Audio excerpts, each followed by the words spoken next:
Maya Dubois n'était pas une simple entrepreneur. Elle était une force de la nature dans le secteur technologique. À 42 ans, elle avait gravé son nom dans l'histoire de l'intelligence artificielle en fondant Nextech, une start-up qu'elle dirigeait avec une vision claire, révolutionner le domaine de l'IA pour le rendre accessible et utile à tous, sans exception. Son entreprise avait fait des vagues dès ses débuts, attirant des investissements massifs, des collaborations avec des géants de la technologie et des entreprises de premier plan. Son travail sur l'éthique de l'intelligence artificielle, notamment en matière de biais algorithmiques, l'avait propulsée au sommet. Maya était issue d'un milieu modeste. Née dans une famille de classe ouvrière de Washington, D.C., ses parents, d'origine haïtienne, avaient toujours mis l'accent sur l'éducation et la discipline. Mais plus encore, ils lui avaient appris à se battre pour sa place dans un monde où l'on attendait d'elle qu'elle se conforme à des stéréotypes. Très jeune, Maya comprit qu'en tant que femme noire dans un domaine dominé par des hommes blancs, elle devrait non seulement exceller, mais surpasser les attentes de tous pour prouver sa légitimité. Et elle l'avait fait. Sa brillante carrière était le résultat de ses sacrifices, de ses nuits blanches à coder, à lire des recherches et à participer à des conférences internationales. Ses pairs la respectaient, ses employés la considéraient comme une mentor inébranlable, mais malgré tout cela, elle savait qu'elle portait une double charge, être une femme noire dans un monde souvent trop prêt à la juger. Ce matin-là, avant la conférence, Maya ressentait un mélange d'excitation et de calme, comme elle le faisait avant chaque prise de parole. Elle avait hâte de partager ses recherches récentes sur l'IA et l'impact des technologies émergentes sur les inégalités sociales. Son discours était prévu devant un public prestigieux, des PDG de grandes entreprises, des investisseurs en capital risque, des chercheurs influents et des politiciens. Cela faisait des mois qu'elle s'y préparait. Maya savait que cette conférence serait un moment clé de sa carrière, un moyen de faire avancer ses idées dans un espace où l'influence était immense.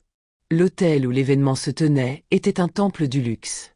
Un bâtiment imposant, avec des marbres blancs et des lustres en cristal scintillant, décoré de statues modernes et de meubles design. Dès qu'elle entra, Maya sentit les regards se poser sur elle. Ce n'était pas inhabituel. Dans ces espaces, elle savait que l'on la scrutait toujours de près, et qu'à chaque étape, elle devait se montrer impeccable. Ses vêtements, une robe de créateur noir avec des accessoires minimalistes mais raffinés, étaient choisis avec soin pour refléter son sérieux tout en affirmant sa propre identité. Mais ce jour-là, cette attention faisait place à quelque chose de plus insidieux. L'agent de sécurité à l'entrée, un homme dans la cinquantaine, semblait absorbé par ses pensées. Lorsque Maya s'avança, il leva les yeux, une brève hésitation marquant son regard, avant de lui demander sèchement. « Vous êtes là pourquoi, madame ?»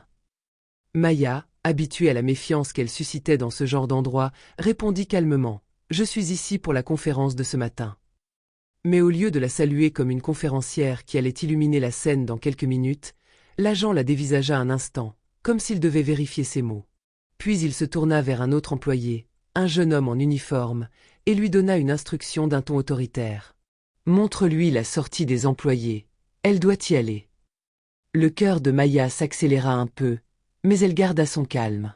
Elle pensa que c'était une erreur.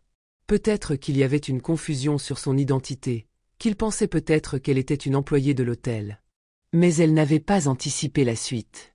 Sans un mot de plus, l'employé la guida vers une porte dérobée, celle des employés, où des sacs en toile et des produits de nettoyage étaient entassés. Aucun regard n'accompagnait ce geste. Personne ne l'arrêta. On ne lui demanda même pas ses papiers. Elle se retrouva dans un espace clos, étriqué, où les murs avaient l'air d'étouffer la lumière. L'odeur âcre des produits chimiques flottait dans l'air, et le bruit des chariots de nettoyage résonnait sur le carrelage froid. L'instant d'après, la réalité la frappa comme un coup de poing. On l'avait prise pour une femme de ménage. Maya s'immobilisa. Ce n'était pas seulement une erreur d'identité. Ce n'était pas simplement un quiproquo. C'était l'expression manifeste de ce qu'elle avait toujours ressenti en tant que femme noire dans des espaces dominés par des personnes qui ne pouvaient pas la voir autrement que par des stéréotypes. Elle pensa à sa propre mère, qui lui avait toujours dit « Dans ce monde, il te faudra plus que de la compétence, ma fille. Il te faudra du courage, du cœur et des nerfs d'acier. » Maya avait toujours su que la route serait difficile, mais ce genre de humiliation, en plein jour, en public, et dans un lieu où elle venait pour partager son savoir, l'atteignait profondément. Elle se rendit compte que ce n'était pas une simple méprise, mais un reflet des attentes et des jugements que la société projetait sur elle, une personne qu'il ne voyait pas comme digne de la place qu'elle occupait. Un sentiment de honte s'installa, non pas pour elle-même, mais pour la société qui continuait à l'enfermer dans des cases, à lui attribuer des rôles qu'elle n'avait jamais choisis. Maya resta dans cette pièce sordide pendant de longues minutes, le temps semblant s'étirer de manière inhumaine. L'odeur des produits de nettoyage flottait encore autour d'elle, lui arrachant une nausée qu'elle refoulait avec difficulté. La salle était exiguë, mal éclairée, avec des piles de linge sale et des chariots remplis de produits ménagers. Maya avait l'impression d'être dans un autre monde, un monde où sa position de conférencière, de dirigeante d'une start-up de renom, n'avait aucune importance.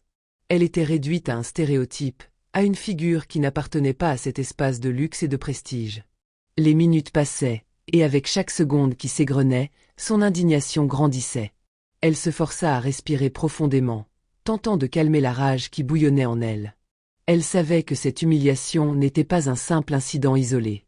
C'était un reflet de l'injustice systémique qu'elle combattait quotidiennement, un rappel brutal de ce que les gens comme elle étaient souvent obligés de supporter, même après avoir atteint des sommets dans leur domaine.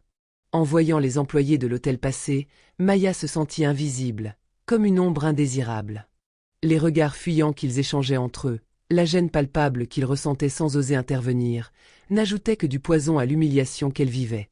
Chaque instant passé là, dans cet espace étriqué, était une leçon de plus sur l'incompréhension de sa place dans ce monde. Elle était la femme qui, toute sa vie, avait dû faire ses preuves à chaque étape, prouver qu'elle méritait chaque centimètre de l'espace qu'elle occupait, mais la société, elle, ne semblait pas prête à la voir pour ce qu'elle était. Finalement, la colère en elle éclata, froide, déterminée.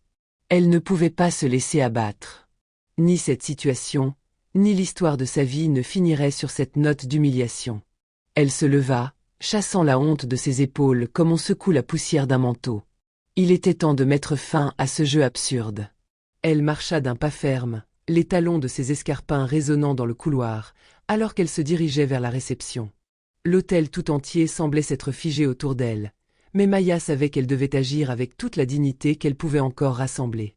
Elle était Maya Dubois, une femme qui avait forgé son destin dans l'industrie technologique, et elle n'allait pas laisser un agent de sécurité, ou quiconque, la faire douter de sa place. La réception était exactement comme elle l'avait imaginé, propre, brillante, un lieu où le luxe respirait à chaque coin de pièce. C'était ici qu'elle devait être, non dans une salle de nettoyage. C'est là qu'elle allait faire entendre sa voix. En face d'elle, une jeune femme blonde, la réceptionniste, semblait occupée, tapotant sur son clavier, les yeux rivés à son écran. Maya s'arrêta devant le comptoir, et d'un ton calme mais ferme, elle prit la parole. « Je suis Maya Dubois, la conférencière de ce matin. Je suis ici pour prendre la parole devant plusieurs centaines de personnes dans l'heure qui vient. » La réceptionniste leva les yeux, un instant de surprise dans son regard, avant que la confusion ne laisse place à l'hésitation. Elle la regarda comme si elle doutait de sa parole, comme si l'idée qu'une femme noire, vêtue d'une robe sobre mais élégante, puisse être la conférencière de la journée la dérangeait profondément. Elle répondit finalement d'une voix un peu hésitante. « Je suis désolée, mais je vous ai vu dans la salle des employés, et... » « Oui, il interrompit Maya, son ton aussi glacial que déterminé.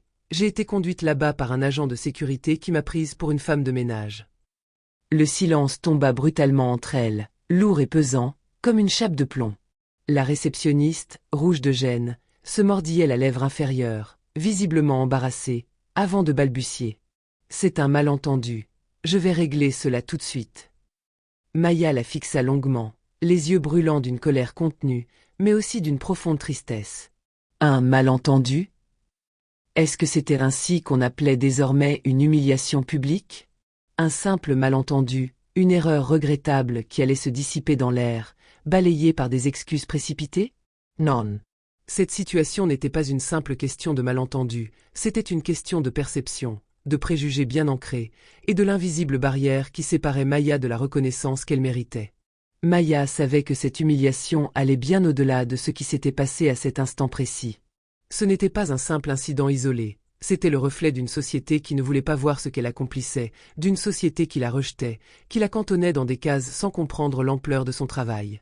Même après tout ce qu'elle avait accompli, même après avoir prouvé, encore et encore, qu'elle était l'égale de n'importe quel homme blanc dans son domaine, le regard de la société restait celui d'une femme noire invisible, confinée à des rôles traditionnels. Elle ne voulait pas d'excuses. Elle ne voulait pas d'un simple règlement de situation. Ce qu'elle vivait, ce n'était pas un accident, C'était la réalité de la discrimination systémique, et elle avait l'intention de la confronter. Elle regarda la réceptionniste, et avant même qu'elle ne puisse réagir, Maya prit une décision. Elle allait faire en sorte que cette journée ne soit pas marquée par la honte. Ce serait une journée de prise de conscience, de rupture avec les stéréotypes. Si elle devait être un catalyseur pour une prise de conscience plus large, alors elle le ferait. Alors qu'elle s'apprêtait à entrer sur scène pour sa conférence, l'atmosphère dans l'hôtel était électrique, pleine de promesses et d'anticipation.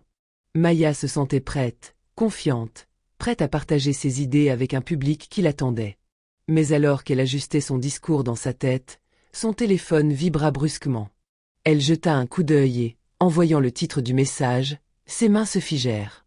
Un article explosif venait d'être publié dans les médias nationaux. Le titre était accablant. Conférencière de prestige humiliée dans un hôtel de luxe. Un agent de sécurité traite une femme noire comme une domestique. L'incident, filmé par un témoin attentif, était devenu viral. La vidéo, mise en ligne par un passant qui avait assisté à la scène, circulait désormais sur toutes les plateformes sociales. Elle montrait Maya, contrainte de suivre l'agent de sécurité, avec une expression résolue, mais aussi une humiliation palpable, traversant le hall de l'hôtel, avant d'être conduite dans la salle des employés, comme une simple travailleuse invisible. L'agent de sécurité, implacable et désinvolte, l'avait accompagnée en la poussant vers la sortie des employés, sans un mot d'excuse, sans l'ombre d'un doute. L'image de Maya, une femme noire fière et accomplie, réduite à une domestique dans un endroit prestigieux, avait choqué le pays. Le lendemain matin, le monde entier était secoué. Les réseaux sociaux étaient en ébullition. Les hashtags Black Businesswoman et Maya Dubois occupaient les premières places des tendances.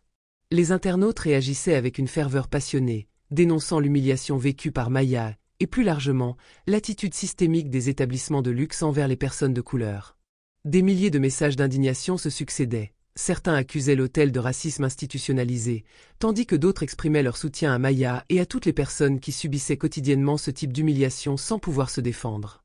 Dans les heures qui suivirent, des leaders d'opinion, des militants des droits civiques, des célébrités et des personnalités politiques prenaient la parole pour exprimer leur solidarité. Les réseaux étaient envahis de messages d'appel à la justice sociale. Maya, sans même s'en rendre compte, était devenue le symbole de la lutte contre les stéréotypes raciaux, un phare pour ceux qui, comme elle, luttaient pour être vus pour ce qu'ils étaient réellement. Des interviews se multipliaient, des articles de fond étaient écrits, et la vidéo de l'incident devenait un sujet d'analyse à l'échelle nationale. Le pays était en conversation sur la place des minorités dans les espaces de pouvoir, en particulier dans les environnements qui se réclamaient du prestige et de l'élitisme. Puis, un événement marqua un tournant décisif. Maya fut invitée à une émission spéciale en direct, où elle allait avoir l'opportunité de partager son expérience face à une audience nationale. Le moment était crucial. Alors qu'elle montait sur le plateau, entourée par les caméras et les projecteurs, elle sentit une pression énorme sur ses épaules. Mais elle savait que ce moment n'était pas pour elle seule. Elle n'était plus seulement Maya Dubois, la conférencière d'une conférence de prestige. Elle était devenue la porte-parole de toutes celles et ceux qui avaient été réduits à l'invisible. Lors de l'émission, avec une calme détermination, Maya s'adressa à l'audience. Sa voix, pourtant douce, était empreinte d'une force inébranlable. Elle expliqua la situation, décrivant comment cette humiliation allait bien au-delà d'un incident personnel. Elle parla de la manière dont, toute sa vie, elle avait dû surmonter des obstacles bien plus insidieux que la simple discrimination directe, comment chaque réussite qu'elle obtenait, chaque étape franchie, semblait immédiatement remise en question, non pas sur ses capacités, mais sur sa couleur de peau. Je ne suis pas la première à vivre ce genre d'humiliation. Je ne serai pas la dernière, dit-elle, le regard fixe, une lueur d'indignation dans les yeux. Mais je refuse d'être réduite à cela. Ce n'est pas seulement moi, c'est une question de dignité pour tous ceux qui se battent tous les jours pour exister dans un monde qui veut nous faire croire que notre couleur de peau est plus importante que notre intelligence, notre travail, notre valeur. Ces mots résonnèrent comme un cri de ralliement, non seulement pour elle-même, mais pour une génération de personnes de couleur qui se voyaient encore confrontées à un plafond invisible. Les médias, les journalistes, les leaders d'opinion ne pouvaient plus ignorer ce message.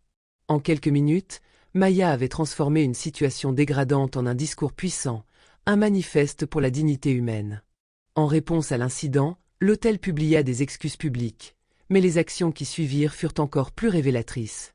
L'agent de sécurité fut suspendu, Une enquête interne fut lancée, et des mesures pour améliorer la formation des employés sur la diversité et l'inclusion furent promises. Mais ce n'était pas le principal changement que Maya attendait. Ce qu'elle avait accompli, ce que l'incident avait déclenché, allait bien au-delà d'un simple cas isolé. Le système tout entier, celui des établissements de luxe et des espaces élitistes, commença à être remis en question. La société, d'une manière ou d'une autre, avait été forcée de regarder en face ses biais inconscients, ses pratiques discriminatoires. Pour Maya, la reconnaissance ne venait pas de l'autel, ni des excuses officielles. Ce n'était pas une simple victoire personnelle. Ce qu'elle avait accompli allait bien plus loin. Elle avait brisé le silence. Elle était devenue une voix incontournable dans la lutte contre les préjugés raciaux, non seulement dans les milieux d'affaires, mais aussi dans la société en général. Son nom était désormais synonyme de courage, de dignité et de lutte pour la justice. Son histoire fit la une des journaux non pas parce qu'elle avait été humiliée, mais parce qu'elle avait eu l'incroyable courage de se lever, de parler, et de transformer cette expérience en un appel à l'action. L'incident ne serait plus jamais vu comme une simple erreur d'un agent de sécurité, mais comme le catalyseur d'une prise de conscience collective. Et ainsi, au milieu des ténèbres de l'injustice, une lumière s'était allumée, montrant à tous que, parfois, il faut plus que des excuses pour réparer une blessure, il faut un changement profond et durable.